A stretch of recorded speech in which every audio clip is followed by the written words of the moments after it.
मैं बीएसपी के एक मजबूत सिपाही की तरफ हूँ और बहुत मन से गया हूँ मैं बीजेपी में।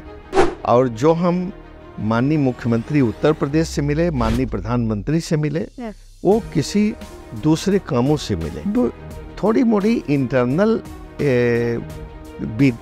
वो बिटरनेस या कुछ न कुछ बातें अलग अलग इंट्रा पार्टी होती रहती है। आप एडिट करके आप तो बहुत कुछ निकाल देंगे, लेकिन मैं कहता हूँ जब ठोकर लगती है, जब हार होती है, तो आदमी फिर उठ के खड़ा होता है, सीखता है, आगे चलता है और उसमें एक लड़ने की एक उसकी क्षमता आती है, संघर्ष करने की। जिस तरह से हमारे प्रधानमंत्री जी ने सब इंस्टीट्यूशंस पर कब्जा कर रखा है, और मेरा अब भी मानना है कि राफेल में बहुत बड़ा घोटाला हुआ। तो कहते हैं कांग्रेस वालों ने किया। कुछ नहीं, क्या नहीं, राफेल में कांग्रेस वाले क्या करेंगे? मीडिया ऐसा हो गया है, शायद आपको पता न हो कि ये मीडिया सत्ताधारी पार्टी ही चला रही है। देखिए, आज तक संसद के इतिहास में जितनी गरिमा इस पार्टी ने और इस पार्टी के सदस्यों ने गिरा दी, उतना किसी पार्टी ने गिराया नहीं है।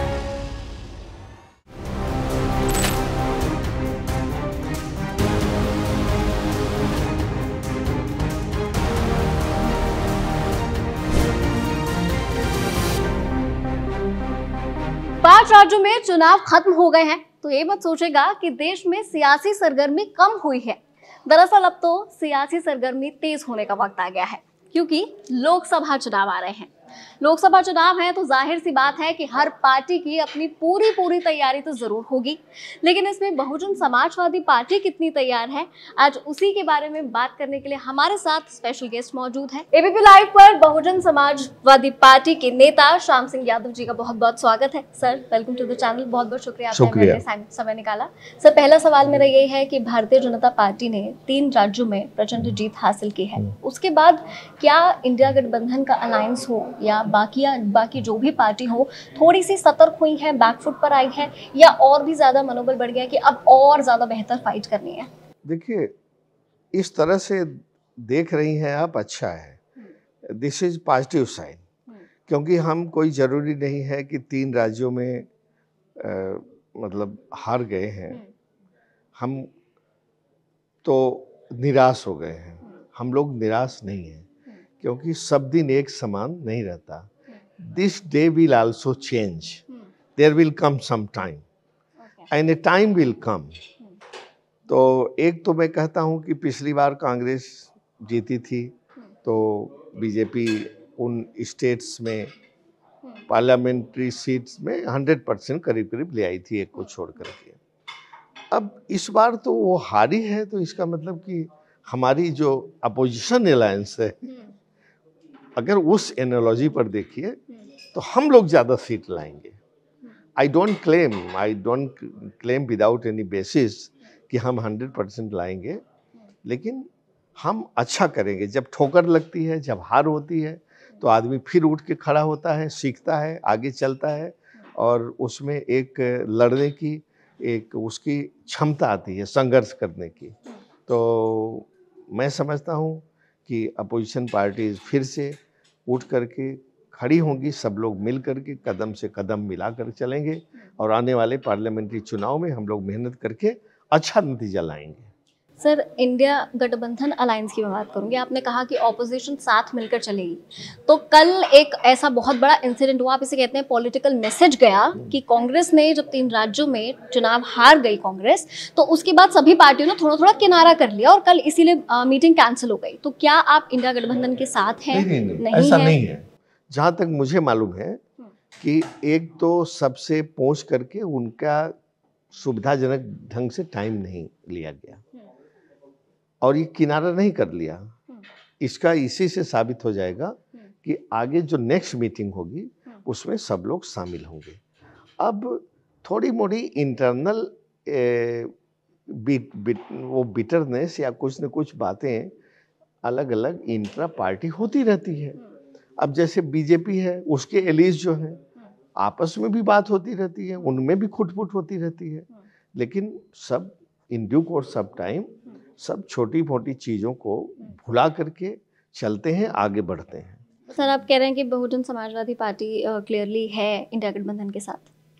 देखिए, अभी रीअलाइनमेंट हो रहा है, there is no last date for anything, you know, still elections are 6 months away, right? तो 6 महीने हैं, हम लोग भी बातचीत कर रहे हैं। बातचीत में कई अहम मुद्दे होते हैं कि किन किन प्रोग्राम्स को, कार्यक्रम को लेकर के किन किन मिनिमम एजेंडा के साथ चलेंगे, and I am hopeful that we will be part of the alliance. Sir, आपने क्योंकि अलायंस की बात कर रहे हो, आपने कहा कि 6 महीने हैं अभी और कई चीज़ों पे बातें होती हैं, तो मार्च में ऐसी खबरें हैं कि आप यूपी के सीएम से मिले, कई सारी ऐसी चीज़ें हैं कि आप मन तो नहीं बदल रहे हैं, तो क्या ऐसी कोई बातचीत है, क्योंकि अभी 6 महीने बाकी हैं इलेक्शंस में? देखिए, जब यूपी के सीएम से मिले और क्या देश के पीएम से मिले, तो ये बातें होती रहती हैं, फोटो में आता रहता है। और ये बातें क्यों होती हैं? क्योंकि वर्तमान सत्ता ने, जिसको कहिए बीजेपी ने, इतना माहौल को बदल दिया है, इस तरह से खाई पैदा कर दी है, डिवीजन पैदा कर दिया है। ये पहले नहीं होता था। हम आप किसी पार्टी के हैं, विपक्ष से मिलें, सत्ताधारी पार्टी से मिलें, उनके साथ उठे बैठें, उनके शादी ब्याह में जाएं, उनके साथ घूमें, कुछ भी करें, वो अपना पर्सनल व्यक्तिगत रिश्ते होते हैं और हमेशा रहते हैं। लेकिन यहाँ तो अब डिवीजन इतना हो गया है कि जरा सा भी अगर सत्ताधारी पार्टी के पास दिखो तो ये बात होने लगी थी, क्या वो उधर जा रहे हैं क्या? ऐसी बात कतई नहीं है। मैं बीएसपी के एक मजबूत सिपाही की तरफ हूँ और बहुत मन से गया हूँ मैं बीजेपी में। और जो हम माननीय मुख्यमंत्री उत्तर प्रदेश से मिले, माननीय प्रधानमंत्री से मिले, वो किसी दूसरे कामों से मिले। हमारी पार्लियामेंट्री कमेटी की मीटिंग लखनऊ गई थी, एक कर्टसी है कि हम लोग उनको मिलना चाहते हैं, तो as a parliamentary committee, as a team मिले, फिर एज इंडिविजुअल मिले। उसी तरह से माननीय प्रधानमंत्री जी से कोई हमारा स्पोर्ट्स का इशू था, जो बीजेपी ने, जो सत्ताधारी पार्टी ने खेल कूद के संबंध में, इसी सत्ताधारी की एक माननीय मंत्री जी बहुत स्पोर्ट्स कोड का बेड़ा गर्क कर दे रहे हैं, उसके बारे में हम माननीय प्रधानमंत्री जी से मिलने गए थे, अपनी गुहार लगाने गए थे, अपनी बात कहने गए थे।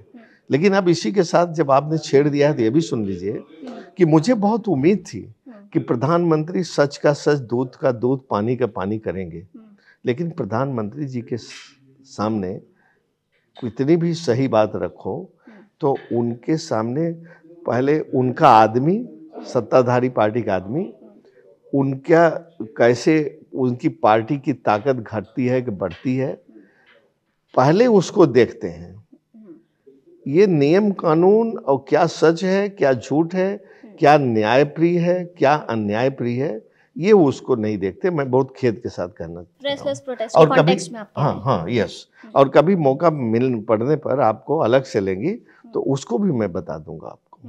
हाँ, कि ये मैं बहुत उम्मीद लेके गया था कि कम से कम अगर एक उनके कैबिनेट का एक माननीय खेल मंत्री नहीं, किसी वजह से, किसी दबाव में, किसी प्रेशर में, या अपने आदमी को उठाने के लिए, बढ़ाने के लिए अब उसको स्वार्थ को प्रोटेक्ट कर रहा है, तो कम से कम माननीय प्रधानमंत्री जी हमारी बात सुन करके खेल के प्रति जो ये अहित हो रहा है, नुकसान हो रहा है, उसको नहीं सुने, उसको सुनेंगे, उसको दूर करने की कोशिश करेंगे।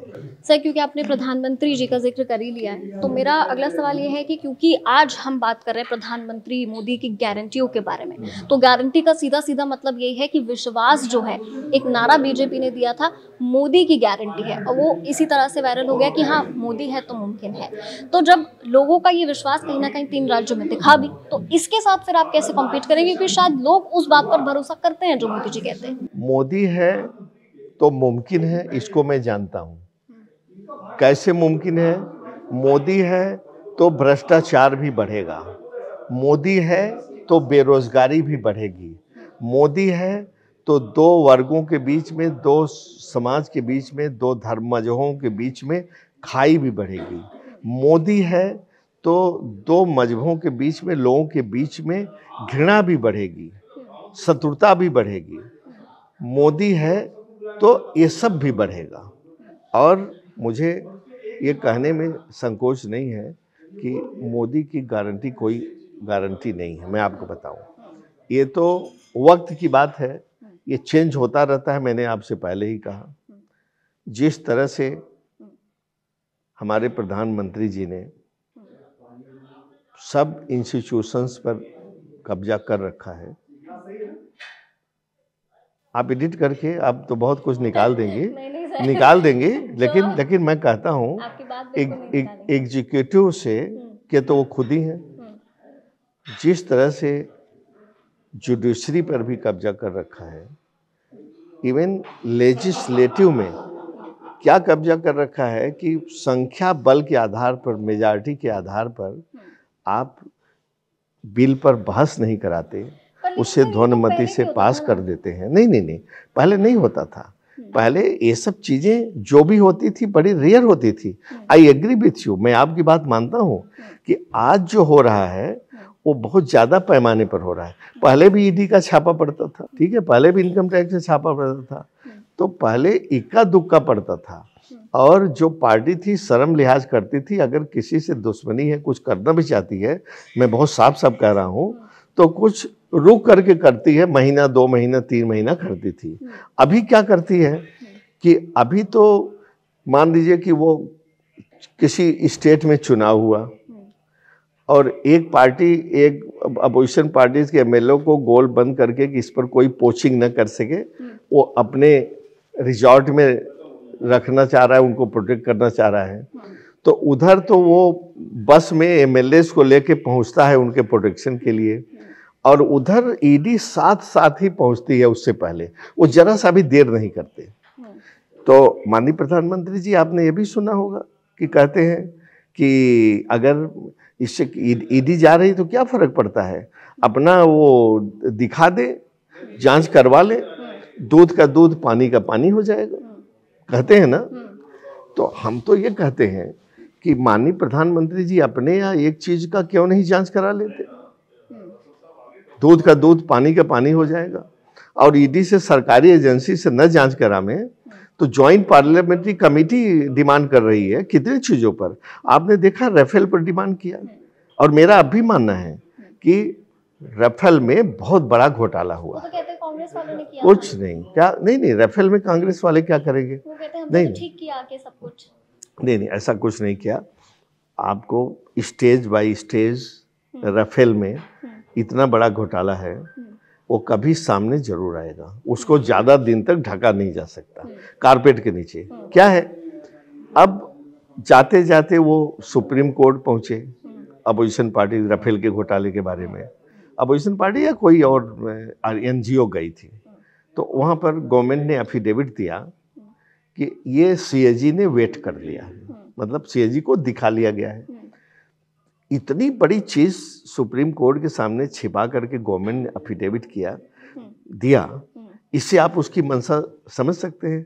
बाद में सीएजी को कहना पड़ा कि नहीं, ये वेट नहीं हुआ है। फिर उसमें एक 30% का ऑफसेट क्लाज होता है कि अगर इतने का इंडिया कोई चीज़ इंपोर्ट करती है किसी देश से, तो 30% उसकी मालियत का जितना भी कॉन्ट्रैक्ट वैल्यू होता है, उतना पैसा उस देश में वो कोई काम करेगी, वो कंट्री जो एक्सपोर्ट कर रही इंडिया को। और कौन काम करेगा, अंबानी को दिया गया। माननीय प्रधानमंत्री जी ने कहा कि ये तो उनका काम है, किसको देते हैं किसको नहीं देते हैं। और मुझे अब भी याद है अच्छी तरह से कि फ्रांस के एट दैट टाइम प्रेसिडेंट, तत्कालीन राष्ट्रपति हालैंडी, मिस्टर हालैंडी ने साफ कहा, बयान दिया, टीवी के सामने कहा, अखबारों में कहा कि इसको माननीय प्रधानमंत्री जी ने उसको देने के लिए जोर दिया, ये कहा। लेकिन तब फिर वो उसके बाद क्या स्टेटमेंट हो गया कि वो हालैंडी झूठ बोलता है, हालैंडी कांग्रेस से मिला हुआ है, हालैंडी ये है। देखिए, मैं बताऊं, इन सब चीज़ों को जो जानते हैं वो समझते हैं, लेकिन वो समझ के भी उस शिकंजे में ऐसा फंसे हुए हैं कि अपनी बात को केवल बहुत लिमिटेड स्तर तक ही कर सकते हैं। और लिमिटेड स्तर पर कैसे, you are part of the, you are media, you are part of the media. आप खुद देख लीजिए कि 24 घंटे में, चाहे आप हों, चाहे और कोई मीडिया हो, चैनल हो, कितना कवरेज सत्ताधारी पार्टी को देता है और कितना कवरेज अपोजिशन को देता है। आप खुद देख लीजिए, हम आप ही पर छोड़ देते हैं। कितना कवरेज, कितना समय वो सत्ताधारी पार्टी को देता है और कितना कवरेज वो अपोजिशन को, हम जैसे लोगों को देता है। मैं तो आपका बड़ा, सुनिए, मैं तो बड़ा आपका एहसानमंद हूँ कि आज आपने अपनी बात को, मेरी बात को कहने के लिए आपने मुझे यहाँ दावत दी, बुलाया। तो ये तो बड़ा आश्चर्यजनक भी है और मैं इससे खुश भी हूँ। ठीक है ना। देखिए, तो ये अब तो मीडिया ऐसा हो गया है, शायद आपको पता न हो कि ये मीडिया सत्ताधारी पार्टी ही चला रही है। उन्हीं के एडवर्टीजमेंट से, उन्हीं के पैसे से, उन्हीं के इससे चल रहा है सारा मीडिया। अब तो जो सत्ताधारी पार्टी के खिलाफ है जो मीडिया, उनको तो अपनी मीडिया चलाना क्या मुश्किल हो रहा है, उनको अपनी जान भी बचाना मुश्किल हो रहा है। आप रोज अब ओवरऑल कहना चाह रहे हैं कि हर किसी एक चीज पे जिसका भी देश में इन्फ्लुएंस है, उस पर बीजेपी अपना कब्जा जमा रही है, चाहे वो ईडी हो, चाहे सीबीआई हो, चाहे मीडिया हो, चाहे कुछ भी। Of course. और जहाँ तक देखिए भ्रष्टाचार मुक्त समाज की बात है, आप कहीं भी सर्वे कर लीजिए, चाहे यूपी गवर्नमेंट में सर्वे कर लीजिए, चाहे सेंट्रल गवर्नमेंट में सर्वे कर लीजिए, चाहे मध्य प्रदेश में कर लीजिए, कहीं भी कर लीजिए, भ्रष्टाचार कितना बढ़ा है इसका कोई एक ऐसा पैमाना नहीं कि वहाँ एक घुसा दीजिए और उसको बैरोमीटर की तरह वो बतावे कि अब 98.4 नहीं है, अब ये 102 है, टेम्परेचर है। अब भ्रष्टाचार इतना बढ़ गया है। भ्रष्टाचार को नापने का क्या तरीका है कि आप तहसील में जाइए, आप थाने में जाइए, आप इस तरह से आप उसमें जाइए, आरटीओ के यहाँ जाइए, ट्रांसपोर्ट में जाइए। जो काम 500 रुपये में पहले होता था, हर चीज़ का एक फिक्स बना हुआ था, वो अब कितने में होता है, उसके कितने गुने में होता है, इससे आप भ्रष्टाचार नाप सकते हैं। और मैं तो आपको इनवाइट करूँगा कि आप कभी आइए यूपी में, जौनपुर में या किसी भी ज़िले में जाइए, इसको थोड़ा लोगों से बातचीत करके देखिए, तो आपको पता लग जाएगा कि भ्रष्टाचार का लेवल, कद, भ्रष्टाचार भी एक दैत्य की तरह बन करके खड़ा हो जा रहा है। सर, आपने जौनपुर का जिक्र किया, उसके बाद उस पर मैं आऊँगी। पहले आपने पहले संसद का जिक्र किया कि संसद में जो भी मुद्दे उठाते हैं, तो एक आपकी ही पार्टी के सांसद हैं दानिश अली साहब, उनके साथ एक वाक्य हुआ, उनके साथ अभद्र टिप्पणी का जो एपिसोड हुआ, उसके बाद वो काली तख्ती गले में लटका कर आए। तो कुछ ऐसा नजर आया कि बहुत ज़्यादा बीएसपी ने उस पर बहुत ज़्यादा कुछ स्टैंड नहीं लिया, या कुछ बहुत आगे बढ़कर सारे नेता उनके साथ खड़े हुए नहीं नजर आए। जो भी देखिए, उस पर क्या स्टैंड लेंगे? हम जितना कर सकते, मैं तो केवल यही कहूँगा कि हम लोग जितना कर सकते थे उतना किया। हम लोगों ने उनको मॉरल सपोर्ट दिया, हम लोगों ने उनको लिखित सपोर्ट दिया, हम लोगों ने टीवी में कहा, हम लोगों ने मीडिया में कहा, उनके घर हम लोग गए मिलने के लिए, उनके घर राहुल गांधी भी गए। जो हो सकता था यही हो सकता था, और हम लोगों ने उसके खिलाफ प्रोटेस्ट भी किया।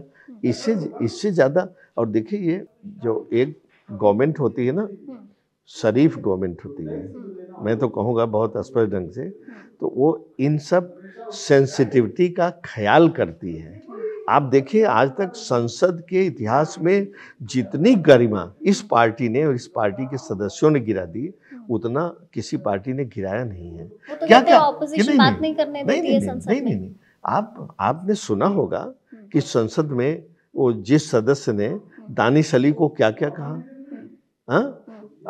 वो कहा कि ये उग्रवादी है, एक्सट्रीमिस्ट है, ये भी कहा कटुआ है, जो कटुआ बहुत एक हिकारत भरी ढंग से एक मजहब के लोगों को लोग दूसरे मजहब के लोग कहते हैं कटुआ है। इतने गिरे हुए शब्दों का इस्तेमाल किया गया और फिर भी बीजेपी ने उस सदस्य के खिलाफ कोई कार्रवाई नहीं की, उल्टा उसको मध्य प्रदेश विधानसभा में वोट लेने के लिए चुनाव में ऑब्जर्वर बना के भेज दिया। ये क्या दर्शाता है?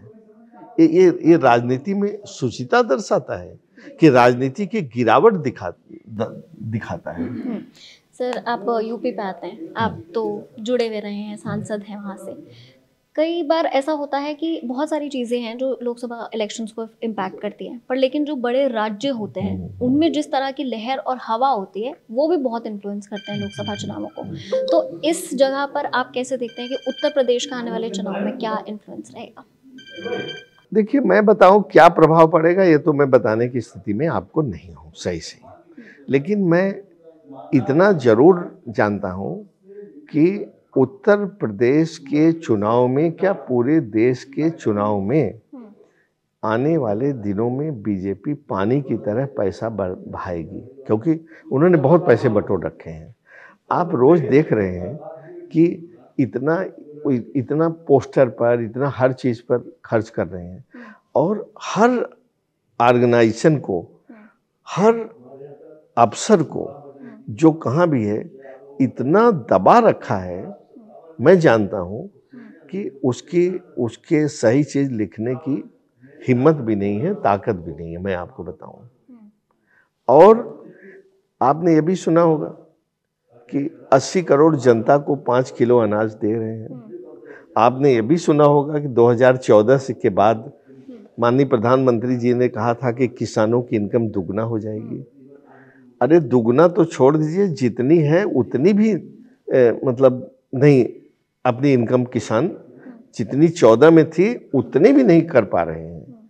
अच्छा, इसका वही सबूत है कि अगर वो दुगनी इनकम हो गई, हम तो कहते दुगनी नहीं हुई, 1.25 गुनी या 1.5 गुनी भी हो गई, तो आप काहे को दे रहे हो भाई उनको पैसा? ये तो एक तरह से घूस हुआ ना। सरकारी पैसे को किसी और डेवलपमेंट के काम में लगाओ। अगर आप कहते हो कि उनकी इनकम बढ़ गई तो देने की जरूरत नहीं है। दे रहे हो, इससे ये साबित कर रहे हो कि उनकी इनकम बढ़ी नहीं, वो घट गई। और ये कितनी, मैं तो कहता हूँ इतनी बहुत शर्मनाक बात है कि 140 करोड़ में 80 करोड़ लोग शासन के दिए हुए उस पर, अनाज पर अपना जीवन यापन करें। ये देश के लिए बड़ी दुर्भाग्य की बात है, बड़ी शर्मनाक बात है। एबीपी न्यूज़ के एक सेशन में अभी इससे पहले अनुप्रिया पटेल आई थी, तो उनसे भी जब हमारे सीनियर एंकर ने सवाल पूछा तो उनका जवाब इस पर ये था कि हमने कितने लोगों को गरीबी रेखा से बाहर निकाला है, आप एक बार ये भी देखिए। तो वो ये कहते हैं कि हम उनको मदद कर रहे हैं। कोई इनका देखिए, पहली बात, इन्होंने कोई किसी को गरीबी रेखा से नहीं निकाला है। इन्होंने गरीबी रेखा से नीचे करने के ऊपर करने की डिफिनीशन ही बदल दी है।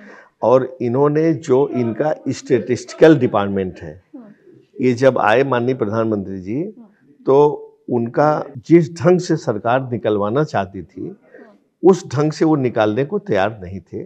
तो कई लोग उसके हेड, स्टैटिस्टिकल डिपार्टमेंट के हेड, उसके कई अफसर तो रिजाइन करके चले गए।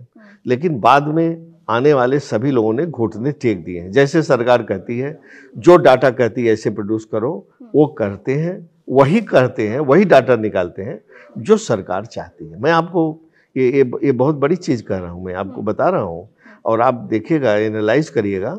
तो एक तो गरीबी रेखा, का पैमाना क्या है, ये इन्होंने वो बदल दिया। तो ओवरऑल अगर हम बात का निष्कर्ष निकालें तो आप ये अगर हम कहेंगे कि अगर किसी के पास इतना पर मंथ की इनकम है और तो उसके नीचे है तो गरीब है और उसके ऊपर है तो अमीर है, अगर आप उस पैमाने को भी स्टैंडर्ड ही नीचे कर देंगे तो उसके बाद तो सभी तो गरीब को भी आप अमीर कहने लगेंगे। तो आप कहना चाह रहे हैं कि जो मोदी की गारंटी का नारा है वो सिर्फ दिखाने का है, उस पे ग्राउंड पर नहीं है, एकदम दिखाने का है। और मैं आपको बता दूं, ये कलाकारी है, ये जो चालाकी है, ये जो फरेब है, ये बहुत दिन तक नहीं चलेगा। एक दिन इसका पर्दाफाश होना है। और हम जरूर कहते हैं अपनी जनता जनार्दन है, समझ रहे नहीं, लेकिन हकीकत क्या है कि बेचारे इतने गरीबी में पीछे जा रहे हैं कि वो शॉर्ट टर्म लाभ देखते हैं अपना, वही 5-10 किलो 30 किलो अनाज ले करके। और हिंदुस्तान की जनता को तो ये मानना पड़ेगा कि वो बहुत उस तरह के कैरेक्टर वाले हैं कि हमको ये सर, पर लेकिन शासन ने दिया है फ्री में अनाज, तो शासन ने दिया है, इसलिए हम उनको वोट दें, जबकि उनको इस चीज़ को समझने की ज़रूरत है और अपोजिशन पार्टीज को अच्छी तरह से समझाने की भी ज़रूरत है कि जो भी उनके बीच में बांटा जा रहा है उसमें उन गरीबों का भी पैसा है। वो टूथपेस्ट खरीदते हैं, वो कपड़े खरीदते हैं, वो ढेर सारे अपने गुजर बसर की चीज़ें खरीदते हैं, उसमें वो भी टैक्स देते हैं। उनका भी पैसा उसमें शामिल है, जिस पैसे से वो सरकार उनको अनाज मुहैया करा रही। पर लेकिन सर ये फ्री की गारंटी तो सब बांट रहे हैं ना सर, आम आदमी पार्टी हो दिल्ली में वो बांट रही है, कांग्रेस हो तो जहां चुनाव आते हैं वो बांट रहे हैं, फ्री की गारंटी का नारा तो सब दे रहे हैं। ये सब ने नकल करने की कोशिश किया, लेकिन बीजेपी पार्टी उसमें बहुत आगे बढ़ गई है, तो सब लोग उसके पीछे वही नकल करने की थोड़ा थोड़ा कोशिश कर रहे हैं। लेकिन जो सत्ताधारी पार्टी के हाथ में जो चीज़ है वो अपोजिशन के हाथ में नहीं है।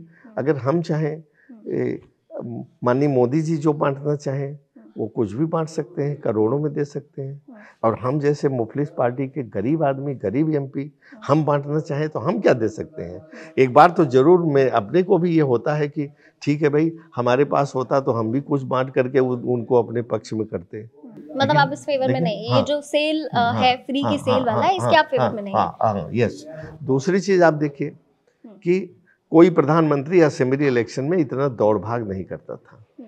देखिए वो भी सरकारी पैसा खर्च हो रहा है, कंसोलिडेटेड फंड ऑफ इंडिया से कर रहे हैं, न तो वो माननीय मोदी जी अपने जेब से कर रहे हैं, न तो बीजेपी अपने पार्टी खर्च कर रही है, ढेर सारे खर्चे हैं।